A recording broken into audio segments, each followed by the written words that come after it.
Hello again, welcome back to week number 3 of FUI or FUI design for the month of design in May.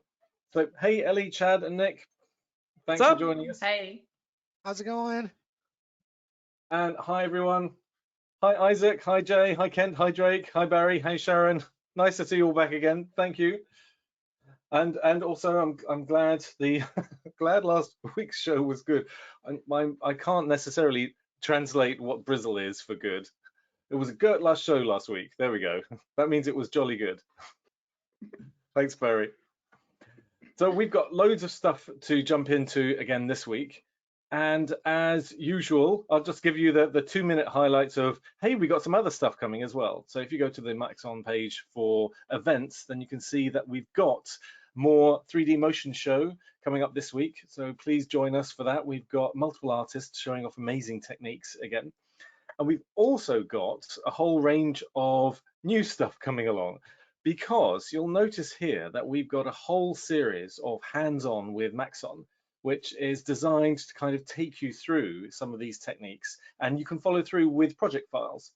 And this stars Elly and Matt, and they're going to take you through in 6 weeks to get a great all-round kind of knowledge of fundamentals, if you like, for building up for learning Cinema 4D. Is that a fair description, Elly, do you think?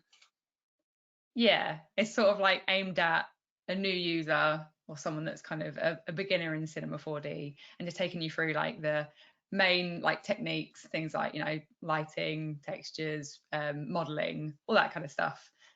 Yeah, in 6 weeks. Fantastic.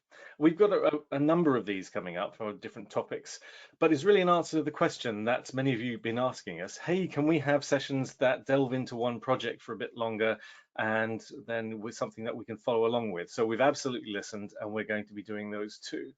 And on that note, to some of the techniques that you can follow along with, you can do today as well, because the team are going to be exploring more in the fictional user interface designs, taking from their favorite designs. And if you jump to the PDF that is inside the handout section of the webinar, then you can see, here we go, oh, there it is, the links here. So these are the links from some of the things that have come up in previous weeks. But if you jump over to project file downloads and click on that link, then you will then be able to download the files that we worked on in previous weeks. And also Elly's going to show you a fantastic example of a design that you could follow along with now. And just in case you can't see the PDF, I'm going to post into the chat that particular link. Here we go. So post that in the link. So whilst I'm doing this, what are we doing today, everyone? Fun things today? Great question. We're doing movies today, I think, right? That's what I'm doing. Absolutely. Yes. We're going to break down movies and our favorite effects in them.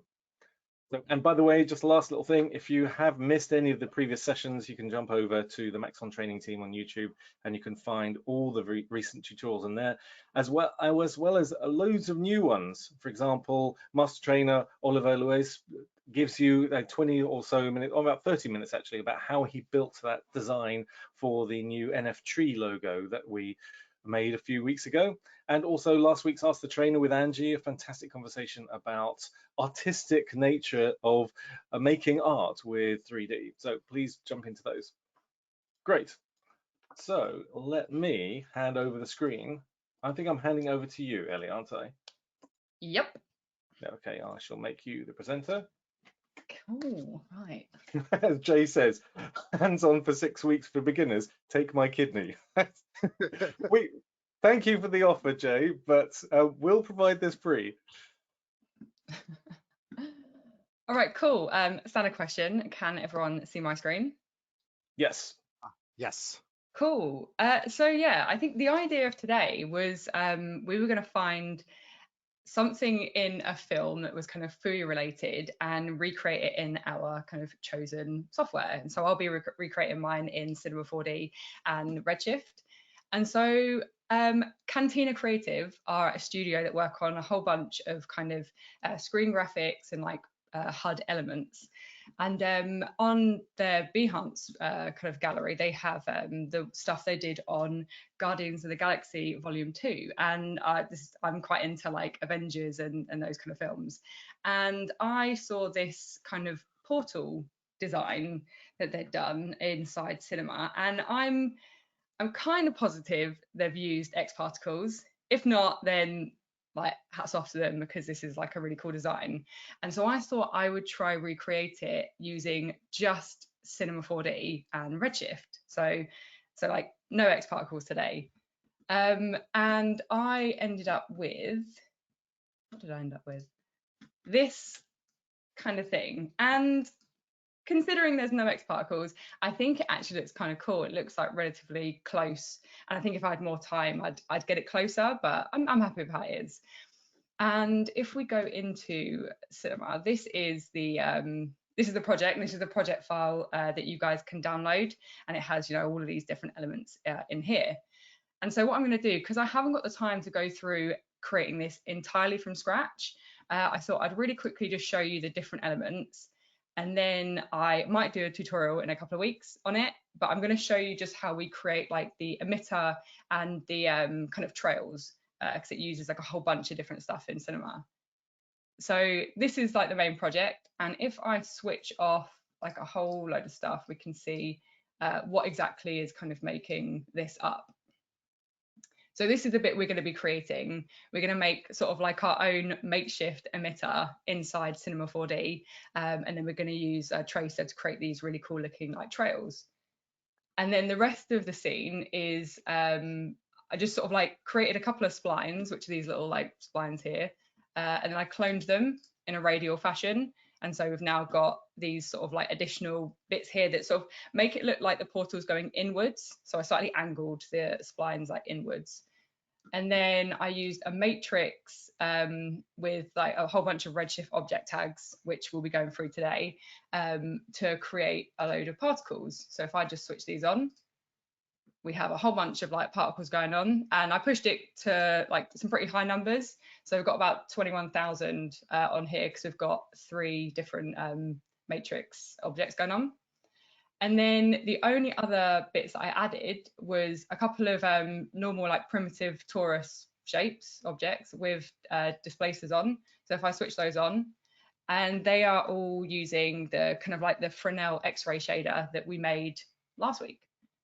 And then the final one is I took one of the toruses, and then there's a way, if you select all the edges, you can come to mesh, conversion, and do edge to spline, and it will give you a wireframe of that object. So it's really nice for creating things like holograms. And then all I did was did another Redshift object tag, set it to cylinders, and we created the wireframe that we can sort of see in here. Cool. So right, let's get into a new scene, and let's see how we can create this emitter using a whole bunch of different tools in cinema.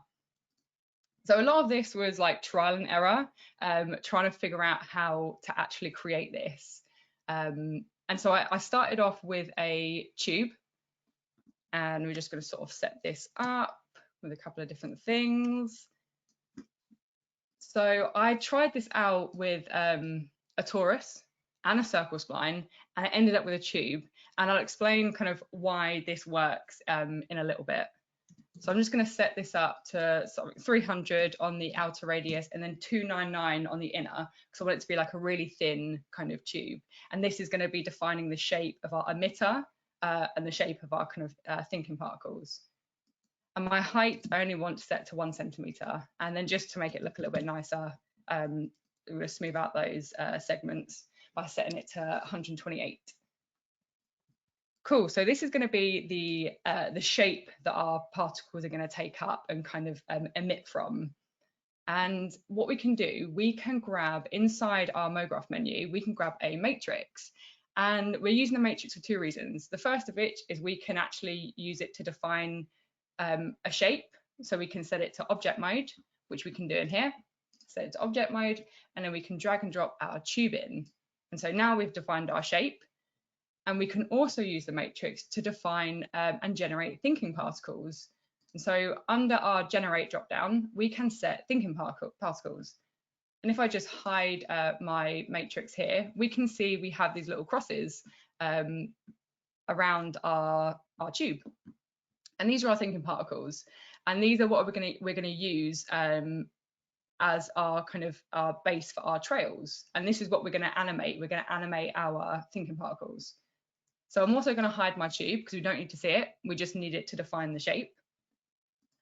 And now I'm gonna grab a volume builder. And the volume builder is gonna allow me to define the direction of movement for our particles. And so if I just move it out of the way. So by default, our volume type is set to SDF. And so this is used for modeling inside the volume builder, but we're gonna actually use it in vector mode. And the vectors are gonna be created based on our tube. And so if we just drag and drop our tube in, we now get all of these kind of lines appearing, all of these vectors, and they are basing their kind of direction, and so they're facing direction based on our tube. And the reason that we've gone with a tube is this. So this was a bit of trial and error, and because I only want my particles to move kind of along the Y and the Z axis, I don't want them kind of coming further away or closer to the camera. I used a tube, whereas a torus, because it was rounded, they were kind of firing off everywhere, and I couldn't find a way of preventing that from happening. And so I found the tube, just the way it created the particles and the vectors, it created the correct direction of movement. Our voxel size is, if I set this to something like 2, we can see our vector sizes come in, and that means our starting position of our thinking particles is going to be a lot more closer to this like circle, which is what we want to go for. So now we've created our thinking particles. What I might do, I'm going to just increase this count to 100. Later on, we'll increase it to something like 1,000, but for now, I'm going to use just 100 so I can see the movement happening whilst we do the setup, and then we can, push it to its limits later on. Cool, yeah, so we've got our thinking particles, we've got our shape of our emitter, and we've got our volume builder, which is using the vectors to control and determine the direction in which our thinking particles are going to move. But we now need to use something that is going to control the velocity, so something that's going to make it move. And what we can do is we can use a field force for that. So if we come to simulate then forces, we can grab a field force. And by default, our velocity type is set to add velocity. And that's great because we want to add to the velocity of the thinking particles. And so inside this field menu, we need to drag and drop our volume builder in, and it's going to say point or volume, and we need it to be a volume. And so now what we're doing is we're telling the field force to look at the volume builder and look at the vectors of the volume builder and add to the velocity of our particles based on the direction that our vectors are facing. Cool, so there's a couple more steps we need to go through, because if I press play, nothing's going to move, and that's because we haven't told our particles to work with our field force. They're not working together at the moment. We need to tell them to use the field force object to kind of adjust their velocity. And so the way that we can connect these together is by using a tiny bit of Xpresso, and it's really simple. It's just going to be using 2 nodes. And so what we're going to do, we're going to grab a null, and we're just going to title this Xpresso just to keep it like neat and tidy. And I'm going to right click, and I'm going to add a programming tag, and I'm going to add an Xpresso tag. And as soon as we do that, our editor is going to come up, and in here it's a case of adding 2 nodes. That's all we need to do, and then our setup is going to work. So if we right click, new node, we need a TP initiator P pass. This is our thinking particles, so we're going to grab that, and then we need to make them dynamic. And so if we go to thinking particles, dynamic, we then need a force object. And our force object is our field force, because our field force is what is going to be adding to the velocity of our particles. And then all we need to do is connect these 2 together. And then now our thinking particles and our field force are going to work together. And so what should happen now when I press play, my particles are moving. So what's happening is my matrix is generating my thinking particles based on my tube object. So we're getting this nice circle kind of emitter happening. We're then using our volume builder set to vector mode, and the vectors are pointing in a particular direction. And then we're using that volume builder and the direction of those vectors inside the field force and telling the field force to add that direction as a velocity to our thinking particles. Therefore, it is creating this movement.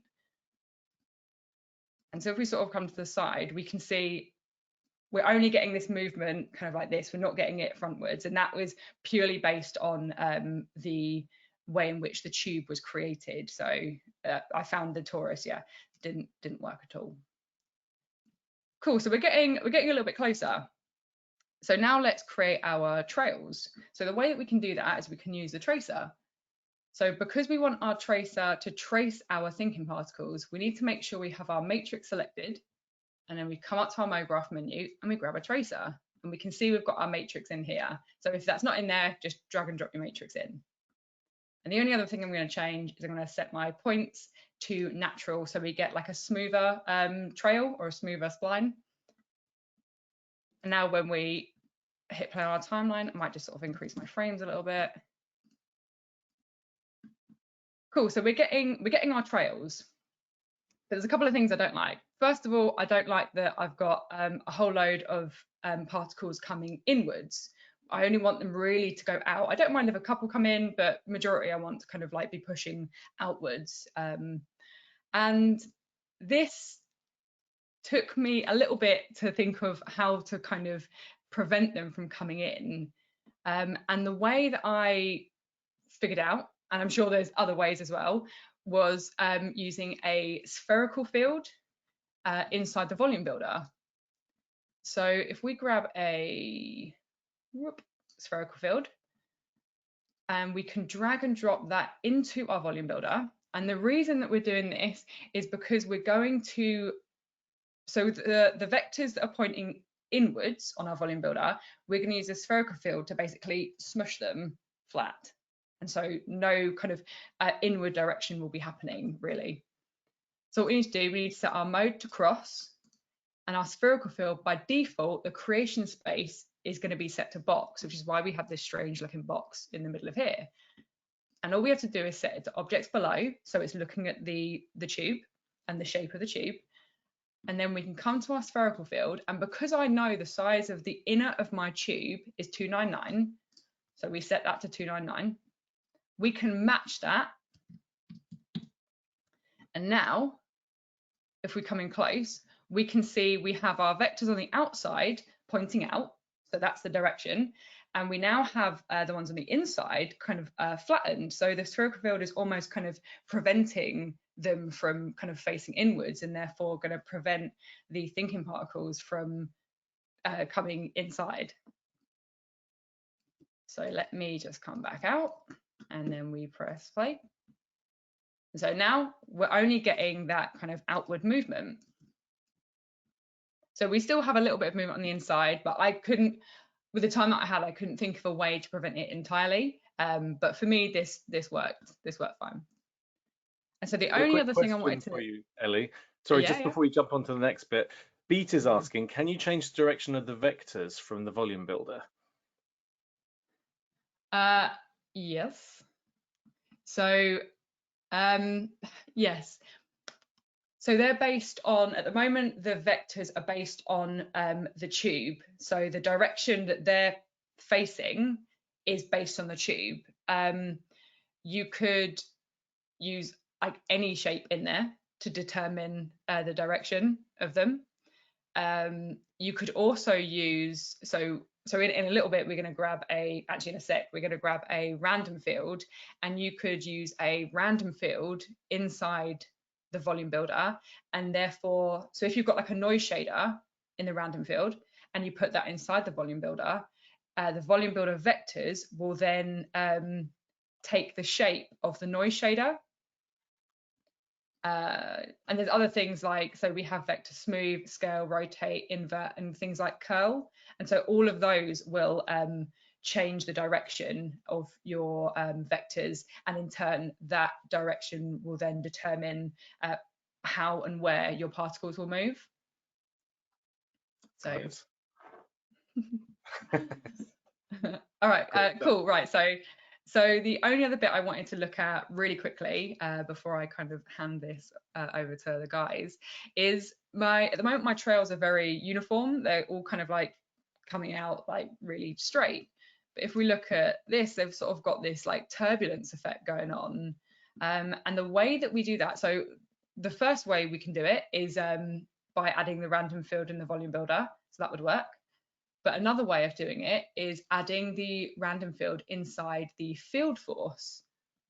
So if I just grab a random field, so now what's going to happen is the field force, so the field force is what's affecting the velocity and the movement of our particles. And so at the moment, it's using the vectors. And so it's all kind of like coming outwards. And now it's going to look at the random field, and it's going to look at the noise like space. And now it's going to add the velocity based on this noise as well. So I've got our blending set to max. My scale, I'm going to just decrease my scale so we have like a more detailed like noise shader going on. And then now as we go, we're getting this sort of turbulent effect of our thinking particles. I might even sort of decrease the strength a little bit because I don't want it to change the direction too much. I still want them to follow the direction of my vectors. And then, so then from here, it's a case of just increasing your particles. And then now we have that sort of effect going on. And so the final step is to turn this into geometry. So if we just grab my Redshift render view, I'm just going to dock it real quick. And so if I press play on my render view, nothing's going to show up. And that's because by default, things like the tracer and the matrix aren't geometry inside Cinema 4D. So there's a couple of things you can do. So you can actually sweep the tracer. And you could, so you could sweep that and you can create geometry inside Cinema. Or if you had a matrix and you were looking to create like particles, you could drop the matrix inside a cloner with a sphere. But because I was using large numbers of things, so large numbers of like trails and particles, I find using the Redshift object tag is by far a better solution and a faster solution. And so on my tracer, I'm going to right click, so I'm going to turn this into geometry based on this Redshift object tag. So because it knows it's the tracer, I get this curve option and I get this mode, and I'm just going to set it to cylinders for now and maybe make it sort of like 0.2, so a bit thinner. And press play. Now we should, so we can now see our trails happening, and then we can sort of, if I just stop that, we can sort of create a spline that looks a bit like this. And then now what will happen is it's going to thin at the start and the end.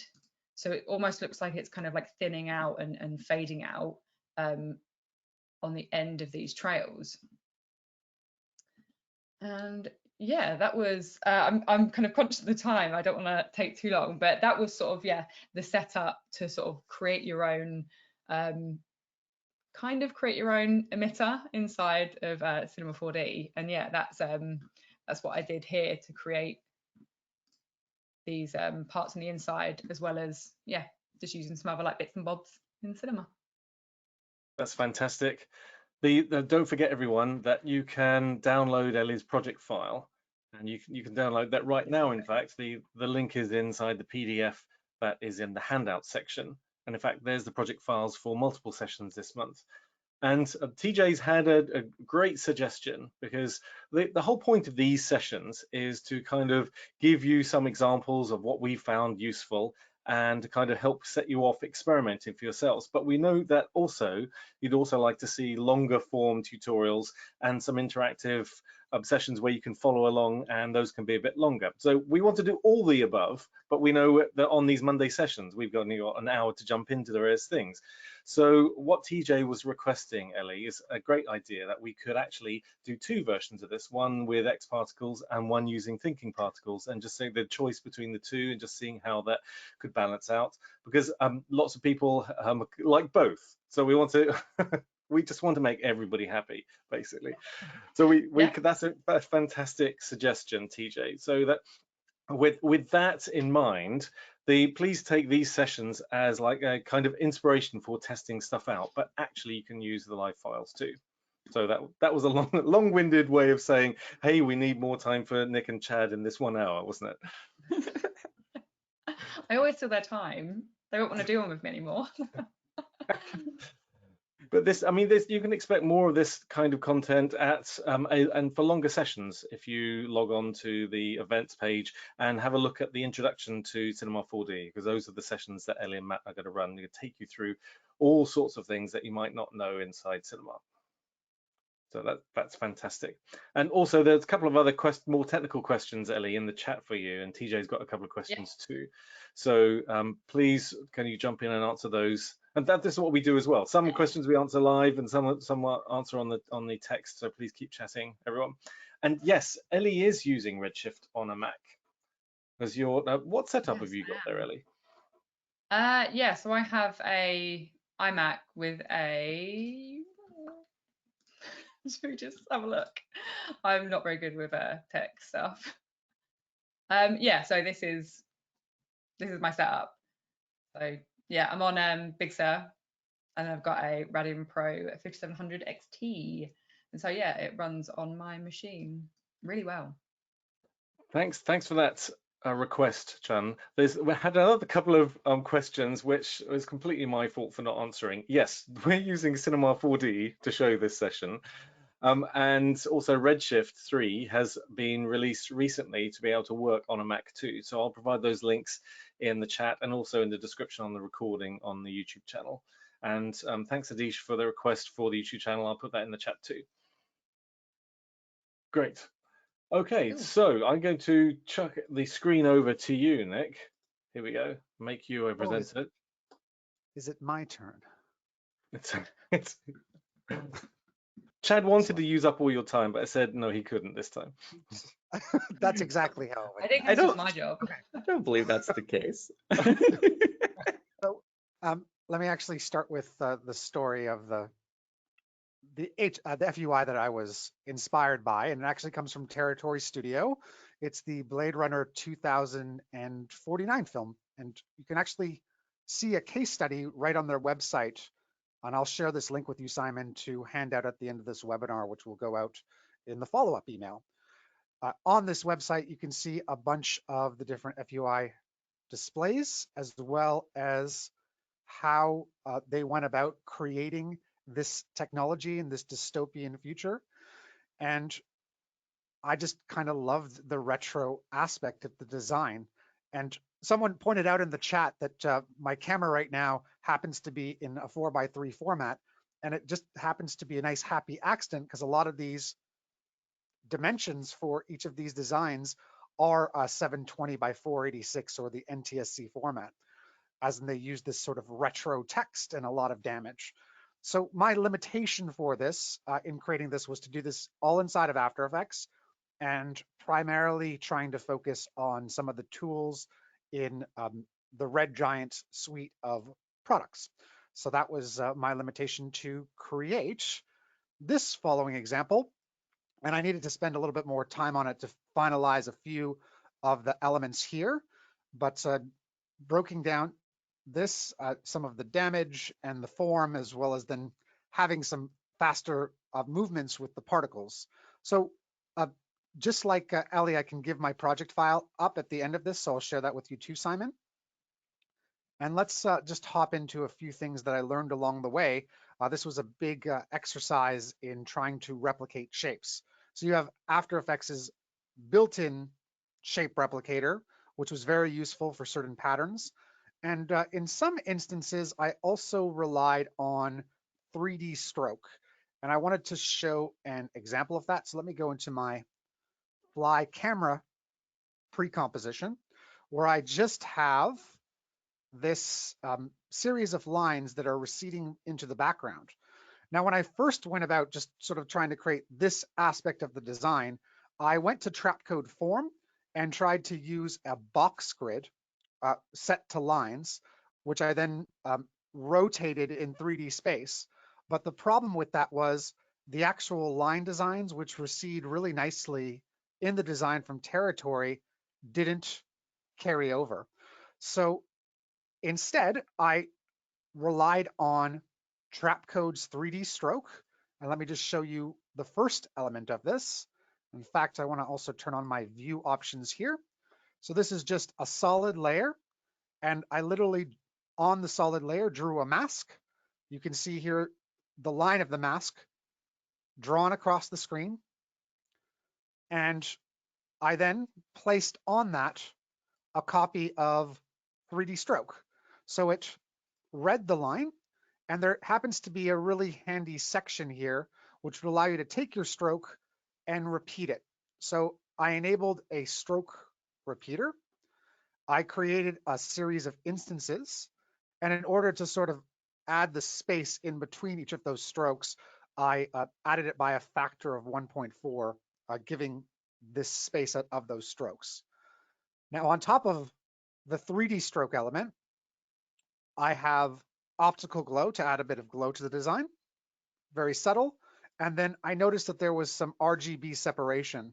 So I used chromatic aberration from Universe with a really subtle distortion amount just to create that and a little bit of the bending within the strokes that are receding in the background. Now, the other element that I wanted to mention in 3D stroke, which I think is very valuable, is that you'll see that the opacity of each of these strokes in 3D space is going down. And these options of repeaters within the Trapcode universe, that render isn't helping so much. But if I decrease this to 50%, you'll see slowly from this line to this line all the way back here, it receding in terms of its opacity. We could do other things like receding it in its scale, as well as its rotation to create some really nice patterns, specifically in 3D space. Okay, last but not least, I added a little bit of texture to each of these lines using Universe Texturize, which I use quite a bit in the Red Giant Universe platform, although of course you can bring in your own textures, but I find it really handy to have an effect from Universe that has, I think, 10 or 15 different textures, which you can, of course, change the opacity of, add displacement to, and actually make your own to add on top of your designs to give that sort of distorted or damaged look. So from that stroke pattern, I actually replicated it on another layer, and this is just the exact same thing, 3D stroke. However, there's more instances of it. I added a bit of a blur and changed some of the settings of the optical glow to have the light emanating from behind it. Now, breaking down another element, I'm now going to hop inside a composition where we won't see the particles just yet. It had to be at a very low opacity amount in order to translate over into the main After Effects composition. But there were, while this isn't a complete design, there were the actual FUI display was traveling through space, and as it traveled, a heat map was being developed here on the floor. So it started to pick up on the surface of the area where the ship was traveling. And the one element that I didn't get to is the objects that it picked up through kind of an orange and red tint of various 3D objects that would appear on the floor. Now, with this, I actually used for the main floor or ground particular. And if we go inside of particular here, this just happens to be, if we take a look here at the emitter type, a grid emitter that I set to a certain size in both X and Z space. And just to see this a bit better of the element that I have on this, I'm just going to crank up the opacity momentarily in the opacity block. We can start to see these lines being generated from a grid of 1,000 by 1,000 in X and Z. And these lines have a very directional velocity. So in the motion block, I change the unit here to directional and then essentially set a negative velocity direction so it would travel in the path that I wanted it to. I would actually increase this even more to give the feeling of movement within the ship. And my particle type or particle source was just a simple rectangle. And in both particular and form, which I covered last week, if we go here to choose a sprite, you'll see all of the various elements that you can choose and add to your design just directly inside of Trapcode particular. So I'm just going to cancel out of that so the opacity is maintained. And just hop back into the Blade Runner comp and break down one more thing so I can give Chad some time as well. And that's just these rectangles that you see here. So there's a few things going on. So let me hop into another pre-comp. And I want to just focus on the rectangle elements. So I will show these.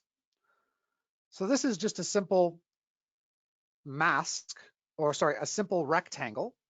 And on that shape layer, which has, in fact, 2 rectangles on it, so 2 rectangles over here and 2 rectangles here, I added a universe effect called fractal background.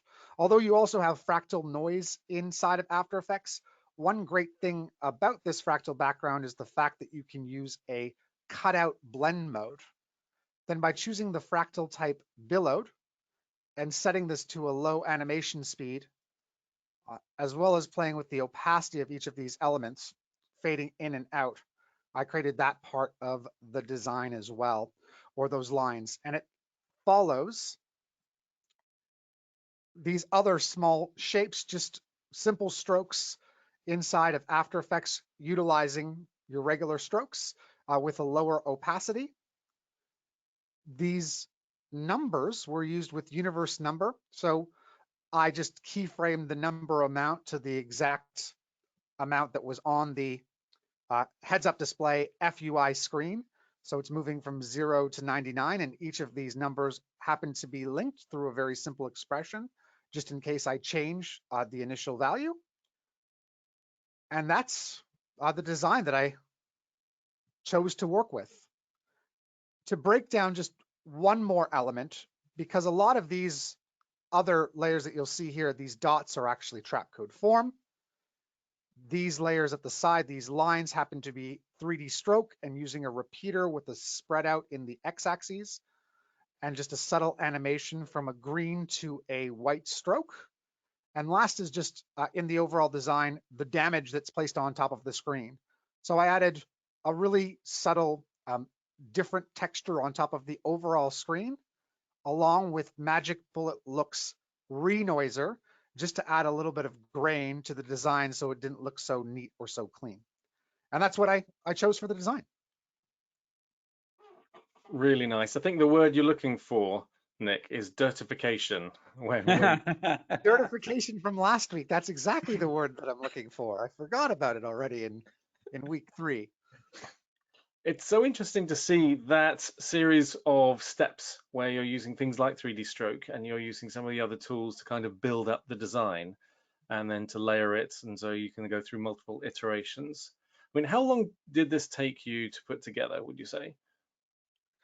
I tackled this over 3 days, but only spending a few hours a day on each of them through experimentation. So it was like it was a good 6 hours plus a render in order to accomplish this.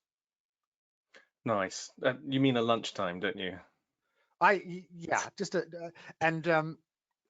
I would say probably actually even an extra hour on top of that. So let's say a good 9 hours altogether experimenting with this. And I mean, if I had more time, I would have got the actual shapes that were created here for this part of the design, and then played around with trying to create the heat 3D objects.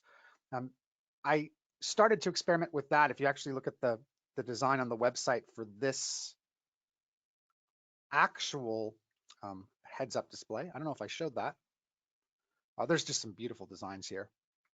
But let me scroll up trying to find it. It's here. So you can see these 3D objects getting picked up by the heat map. So in some cases, their reveal is used through a wipe. And I started to explore with actually bringing in some objects and adding colorama to it, along with a noise pattern, but it wasn't giving that exact effect. So I would experiment with that more to bring that out and then get these precise shapes in the design you see here, and also speed up the particle movement for both the floor and this other spree of particles, which is in the design, just using a directional force of those of lines with a slightly different color tint.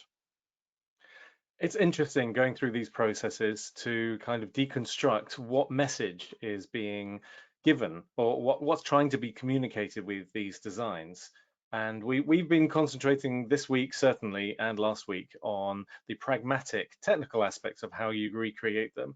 But if you missed it, everyone, please jump back for a couple of weeks, and I'll give you the link to this. It's on our YouTube site. But we did a great interview with John Lepore of Perception Studio, and we talked about some of the reasons why these designs exist and what they're trying to communicate. So that's always the balance as well, because this is interesting watching you just say, and then I created these particular graphics to simulate what's going on in the background, and we're looking at it from a how do I achieve that? But it's always good to remember what is being communicated in the first place. Yes, exactly. And I just noticed an interesting question from Isaac in the chat here. He was talking about retrofield and adding a cathode ray tube feel and an overall spherical distortion for this look. And in some cases, that might be suitable for the screens. I didn't go down that road, though, for this design. I did add VHS from Universe to add just a little bit of some distortion and flicker to give the sense of an older TV screen here in action. It's also interesting that the number of different tools you're using and how you can jump in between them, because we're using After Effects, or you're using After Effects as a host here. So I've been adding a couple of links as you've been mentioning them. And if you're watching the recording, I'll put these links to the various tools that you're using inside the description. But that's part of the fun of these sessions, because we recognize people have a lot of different tools at their, in front of them. And you have a blank piece of paper and you've got to come up with amazing design in 10 minutes and get the render done and all that stuff. So sometimes it's a question of which tools you're familiar with, and sometimes the basis for these sessions is to kind of give you a little inspiration of what's possible with some of the other tools. And I think it's also very generous. Thank you, Nick, for providing that project file. Then, as TJ says, it'd be really interesting just to have a nose through that file to look how you've broken those stuff down to just really trigger some ideas on part of the designer. Yes, and no, it was definitely an interesting exploration of where you see this design in the film lasts for 4 seconds, like not even. When I looked at it, when I watched Blade Runner, and the amount of time that Territory probably spent on the overall concept design for all the screens, it's just remarkable. And I know that they reused elements in some of the designs, but it's pretty spectacular to see how it really flows nicely into that dystopian future that was created by Denis Villeneuve. Absolutely, and so Sophie points out in the chat, their designs are very much narrative driven. And so, just like the costume department and lighting and the production people who are putting all the sets together, these all combine together to create that world. And so I'm sure that even if it was on for 4 seconds, if it wasn't quite so well observed, we'd be taking out the story, or we wouldn't necessarily believe they're in that environment. So that's the justification for spending that time for something that's on screen for so shorter time. Yeah. And I should hand this over to you, Chad. I don't want to. All right. Talking of multiple different applications, Chad's been playing around. We had a quick chat earlier on. He has also lots of tools at his disposal. And so I think you're going to show some things in After Effects, but also you're jumping into Houdini for a few moments, aren't you, Chad? For a brief moment, yeah. Well, we'll see how it goes. Can you all see my screen? Yes. Yeah. Okay. So first of all, let me just say, I mean, today has been amazing. Elly and Nick, y'all crushed it. I feel like pound for pound, this is like the best like webinar we've ever done that I've been a part of. This is just amazing. I'm gonna lower that average out, so we'll bring it back to normal levels. But yeah, so I found this design from Jace Hansen, who I love, and this is from the movie Ender's Game from a few years ago, and he was working with Ash Thorpe, who's like this legendary designer, and I really love this, and I thought, you know what, I feel like I could make that in Form, because Form is just kind of like made for this kind of stuff. I mean, not exactly. I couldn't. There are some things that can't be replicated with Form, but I thought I would just give it a shot, and this is what I ended up coming up with. So it's kind of like, and I took some artistic liberties. It's like inspired by it, but I had some really interesting challenges that I thought were kind of fun. So I wanted to share those with you. The first thing right off the bat, you know, when I saw this, you know, I get cocky and I was like, yeah, no problem. I got this.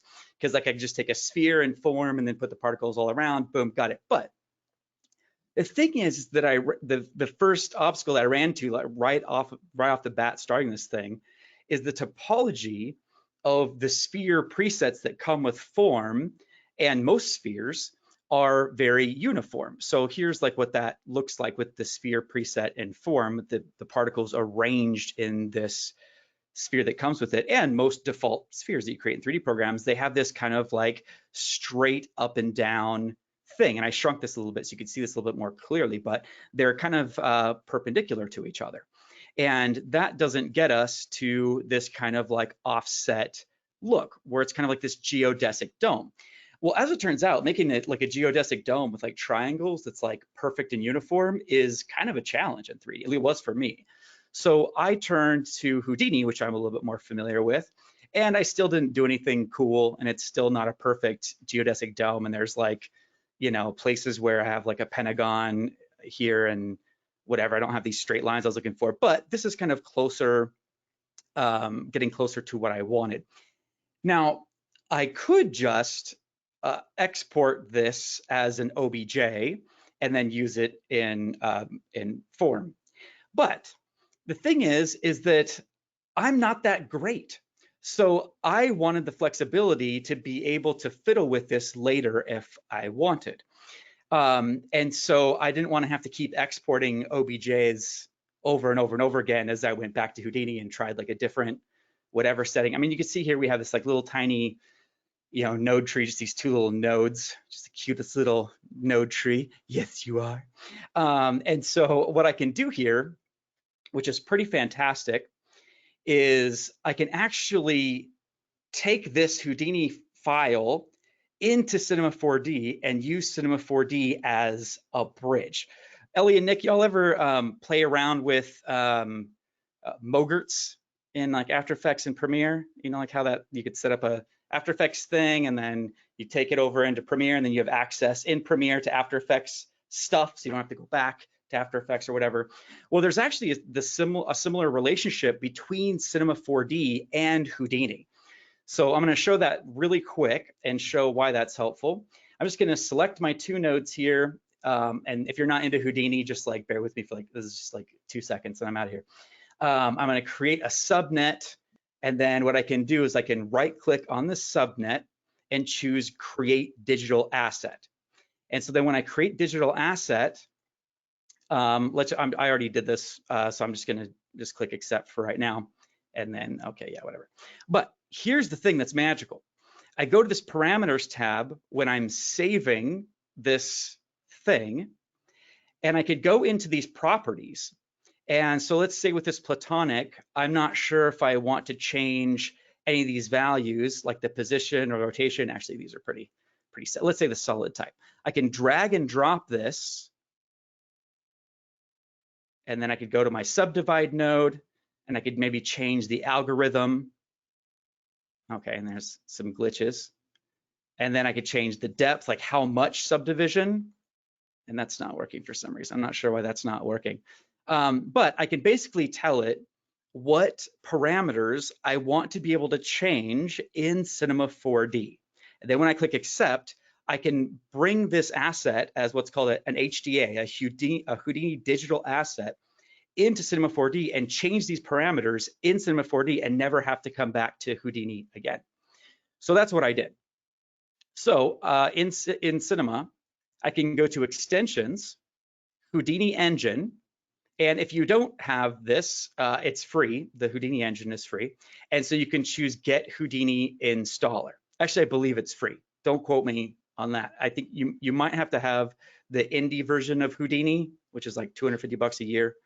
But once you do have that, I guess, then the engine is free. Anyways, so what I chose is Load Asset.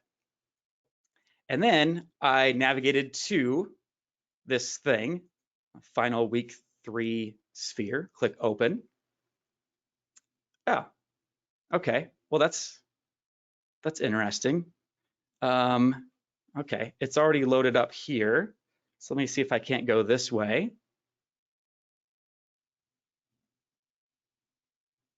This is a much cooler trick when it works and there's not problems. But anyways, here we go. So this is what it's supposed to do. This is like the cooking show where it's already pre-made. So I can click on my asset in the Objects Manager, and then down here in the Attributes Manager, I go to the Asset tab. And in this case, I only added, when I made this HTA, I only added the algorithm and the subdivision depth, but I can change the algorithm used to do the subdivision. So this is actually accessing Houdini. So I'm changing the Houdini attributes of this and like how much subdivision there is. And I could do that right from here inside of Cinema. And that becomes important because when I take this into Form in a second, it's going to use this geometry to, as far as like where am I going to put the circles and hexagons and dots and all the things I'm going to put on it. So I might look at this and not know how much subdivision I'll want, but I can always change this later without having to go back into Houdini, which is pretty cool. Another thing that's important that I meant to mention before that's kind of important, another reason why I chose Houdini is that I'm a little bit more familiar with how to change the normals. And as I found out here, the normals in Form are pretty important because when I was first playing around, I used this custom particle on sphere strips, which is one of the 3D objects that comes with Form. And you can see that they're kind of like going off in random directions because that's the way the surface normals are with that 3D object. But then when you use the sphere, this is what it's doing, and this is what I wanted it to do. So that way I used Houdini so I had a little bit more control. So just to go into as much of this as I can, I'm just going to make a new comp and I'll make a new solid and I'll apply Form to this.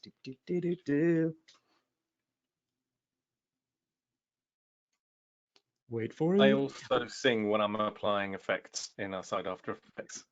Yes, I'm always making noises and sound effects. Like I notice, like as I'm dragging things, I'll be like, and it's like something I have to like control when I'm doing webinars. No, don't. Keep I'm in here check. for it. Hey, thanks. Keep the sound effects. Thanks. That's great. I feel like I'm home. So I'm going to turn off the visibility of this thing. Oh, actually, before I'll do that, I'm just going to change the renderer from viewport to current so we have a little bit more like high-end stuff and get rid of this grid. I don't think that really matters, but just in case.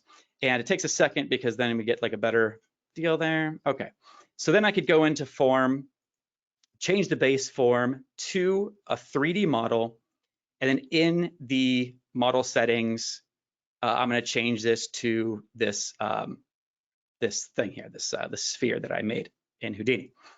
And what I love about this is that we've created this straight shot connection, not just from Houdini to Cinema, but because the flagship Trapcode applications, particular Form and Mirror, because they use Cinema 4D files natively, we've essentially created a straight shot pipeline from Houdini to the Trapcode Suite, which is, I think that's pretty cool. So what I did here is I went and I just took this to vertices, and you see that we have some, all of our, each one of these little vertices here. And that's what I used as the base of this shape going forward.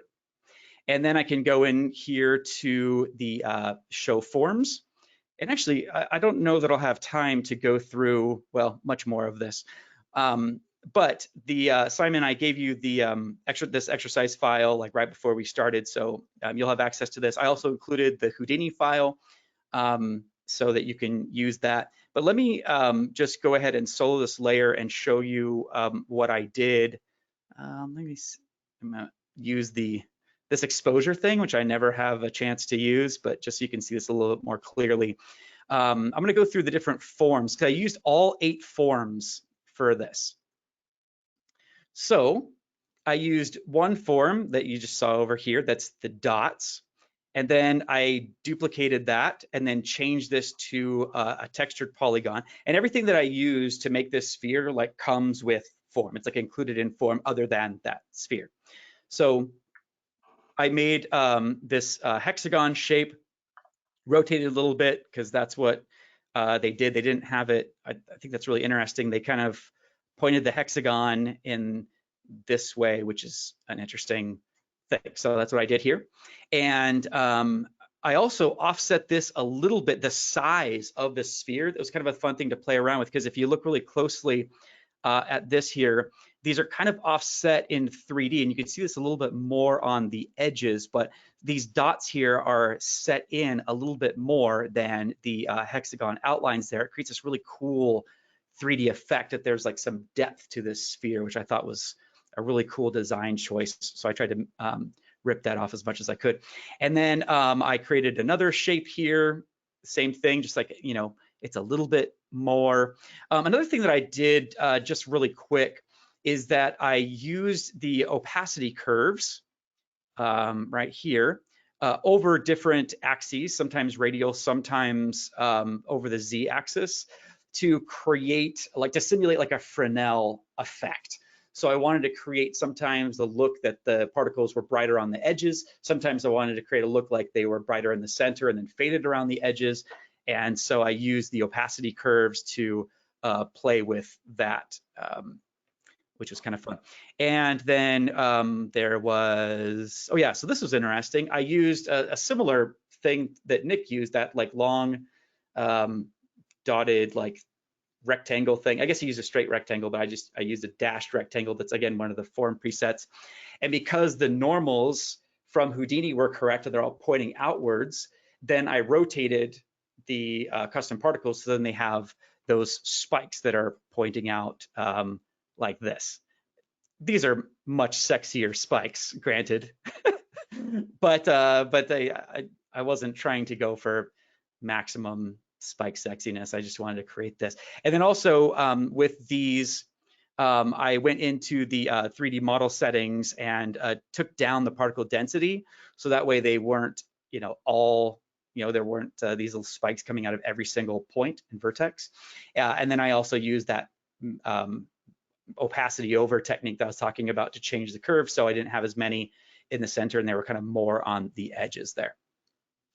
And then I did something dumb that I regretted, and I made a sphere, and let me show you what this looks like. Are we out of time? I think we're out of. I think we might be out of time. So you don't have to see this mistake. You should know by now, Chad, we're never out of time. We've always got time for stuff. Are you sure? Because pretty sure we're out of time. No, so We can be out of time if you want. I guess we do have 2 minutes left. Okay, so what I did here was I created this, you know, sphere of spheres, and then I used this quick mask, and this is not regenerating for some reason. What I did is I used this mask to try to cut away all of the other spheres that were here, and it didn't work very well. So then I tried a different method, but still kept that same method, and that was kind of dumb. I should have just like deleted it. But what I did here was, which was kind of interesting, is that I took the letter O. I made the letter O. So, you know, please hold your applause. So I made a text layer, and what's kind of cool is that then I use this text layer in form as a mask, and then I was able to put particles around this, and then I used the opacity curve to cut away this mask. And you can see like the inside ring, but when I take the exposure down to the regular levels, you can't really see it. It's hidden, which is kind of cool. But that provided a much more reliable circle, and so if I had to do this again, I would have used that as the basis for these other spheres. And then the other couple things, I did that again using this correct method with the text, except I made it white. And then the final thing that I did was I used these red targets and using the similar techniques. And again, kind of extruded those a little bit more, so there's a little bit more 3D depth. But that's the nuts and bolts. Oh, another thing that I did that was kind of cool is that I used shading. I used a couple lights actually. I used a point light and an ambient light. And what's kind of cool about that is that once you create those lights, it automatically recognizes it inside of form. So then I can increase the diffuse or like the nominal distance and play with how much light gets on these particles. And I control the intensity of the ambient lighting through form. Like it recognizes the lights and allows you to control the power of the lighting through these settings, and then those ripple through all of your forms, which is kind of a cool trick as well. And that helped me to get the kind of, you know, there's a little bit more like lighting here. It felt like a little bit more direction and focus. And so I was trying to recreate that using lights a little bit. That was kind of fun too. So anyways, okay, 1 minute over. Sorry, everybody.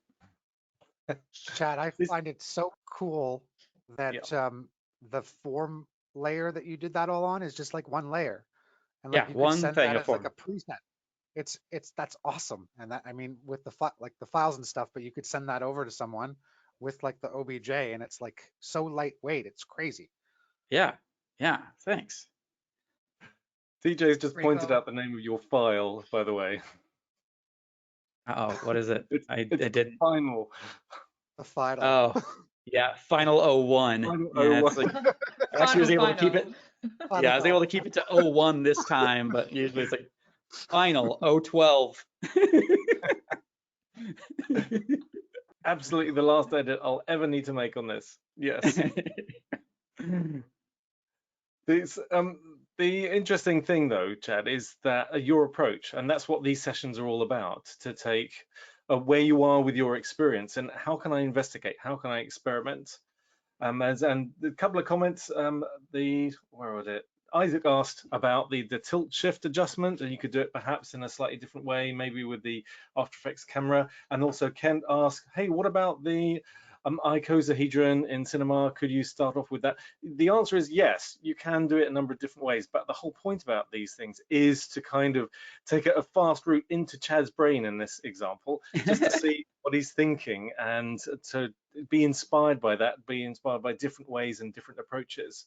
So that yeah, thank you. I actually did try the Icosa in cinema, and I was thinking like I was kind of like out of my depth. I didn't know how to fiddle with some of the triangles, and I was having the same like pentagon issue. So then I thought, well, I might be able to get a little bit more out of like Houdini since I'm a little bit more familiar with it. So I started in cinema and gave up because I'm not very well, whatever. So then I went to Houdini, and I felt like safer, I guess, a little more comforted, and so I did that. And then, but yeah, you could absolutely use other tools to create a very. I'm sure if I used the Icosa in cinema, I would have created a very similar result. And then the tilt shift, it's, you know, I shouldn't have named it tilt shift, but it's just basically a camera lens blur and curves with a mask on it.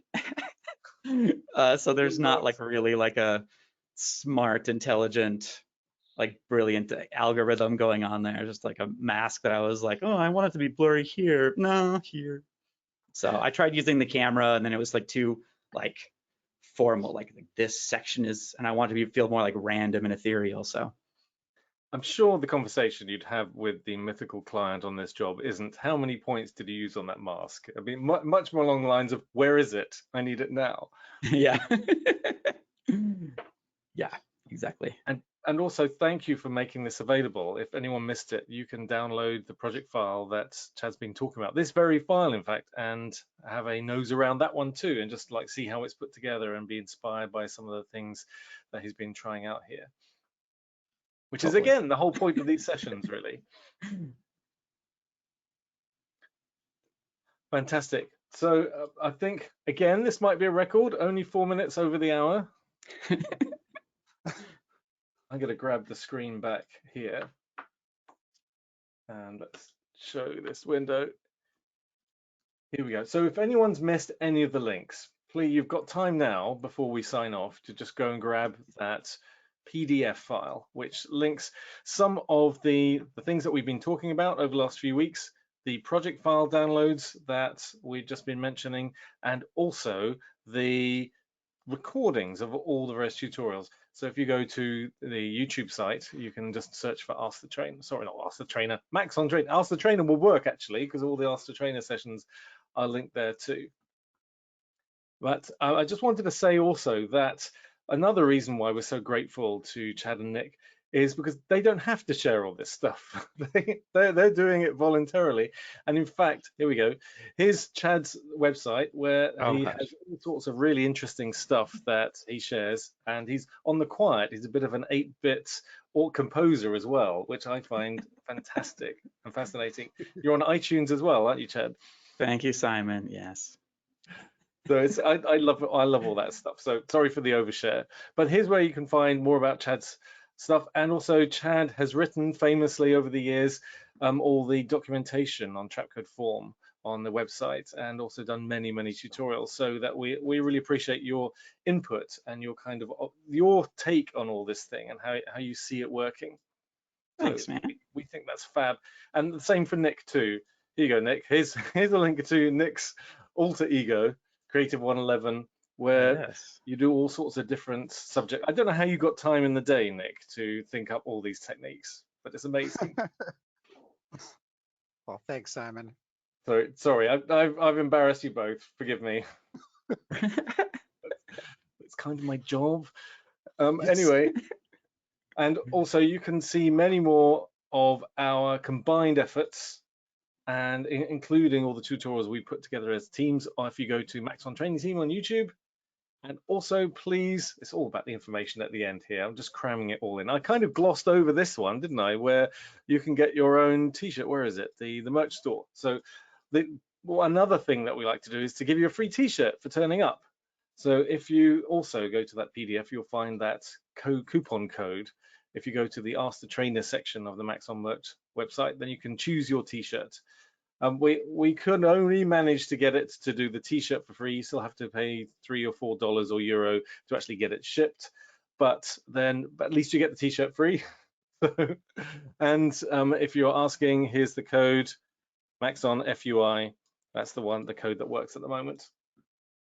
And most probably will change, so you can probably guess that as soon as our series is over, because we've got one more week to go.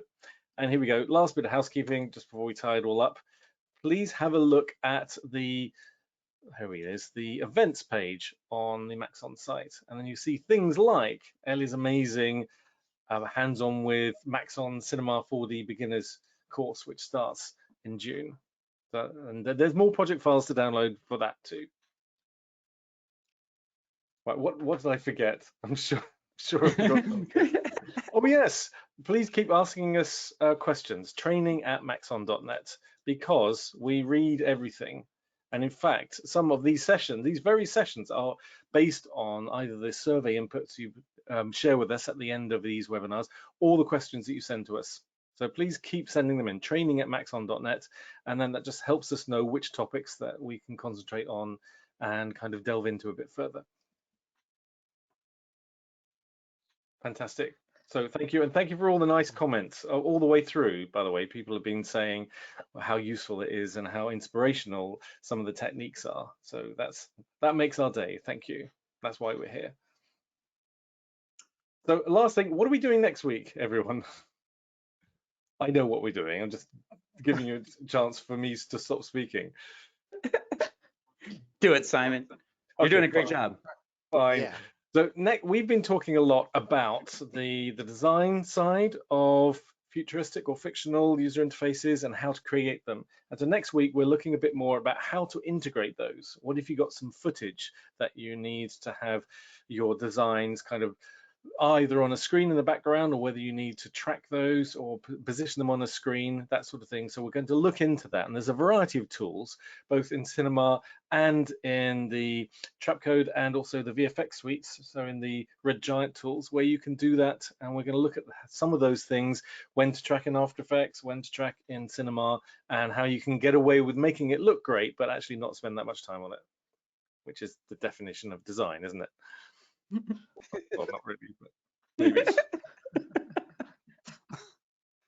Cool. Okay, so thank you all, everyone. Thanks for letting us run over as usual. Thanks for carving out this time. We really appreciate it, and we'll see you on the next one of these. Thanks, everybody. Bye, everybody. Everyone. All right. Thanks so much. Cheers.